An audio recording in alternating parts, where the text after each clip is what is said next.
Well, joining us now is Tiana Lau and Laura Lowe, who I understand were at the event. Tell us what you saw. Yeah, so we were into the second question, and that was when we heard a gunshot. But during that time, oh no, we maybe thought it was a firecracker. I thought it was a firecracker, so I looked up in the sky. That's why I kind of missed what happened. But Yeah. And then all of a sudden, like we looked to each other and we are like, okay, like it seems like it's fine. And then we saw everyone ducking down.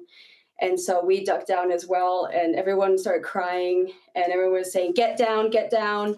And then everyone just started rushing to inside the building. And so we did too, just crying. Yeah. And could you see Charlie Kirk at this point? Could you see what had happened to him? I didn't really see it because it happened too fast. And then I was also just looking at the person who's asking the question. So I didn't really get that part. And then also as well, we were looking at him directly, like we were looking at the person asking the question, but we believe that the gunshot maybe could have came from the left side. And so we couldn't see from that angle because we were sitting on his right side. Yeah. Well, clearly there was panic, people ducking, as you said, running to escape, going back into the university campus. You know, on reflection, how are you feeling now after hearing the news that he's died?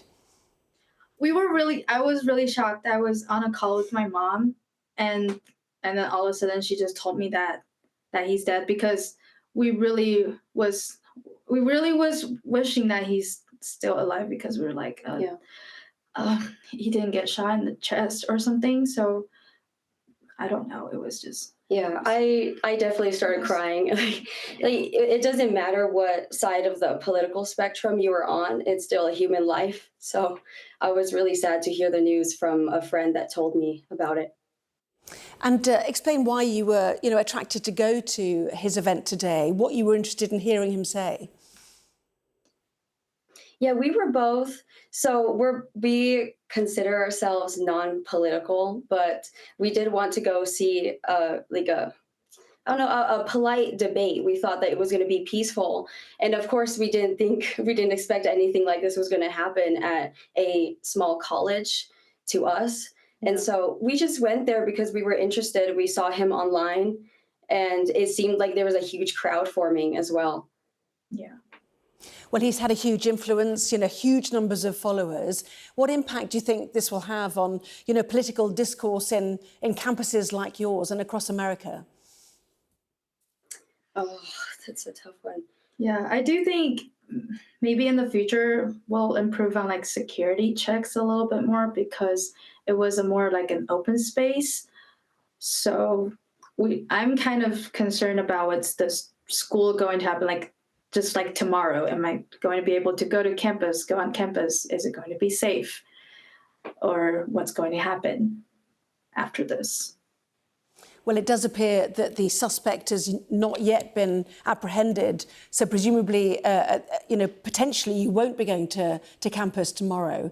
But does it feel like politics in America is febrile right now? Do you think? Does it feel divided?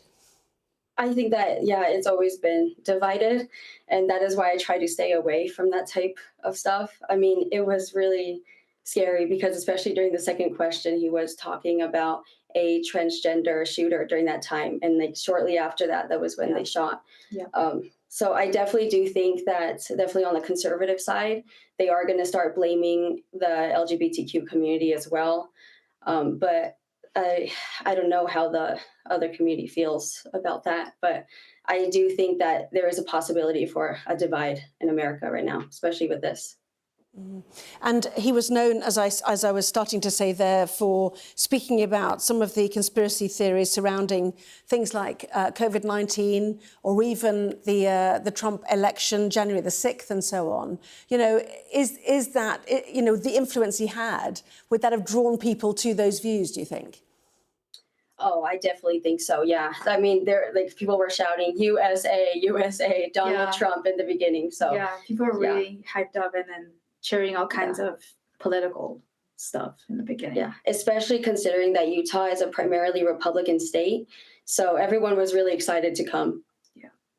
Well, we really appreciate you talking to us. It's obviously been a shocking occasion for you, everyone who was there, and indeed your university. So we really appreciate it. Thank you very much indeed. Thank you. Thank you.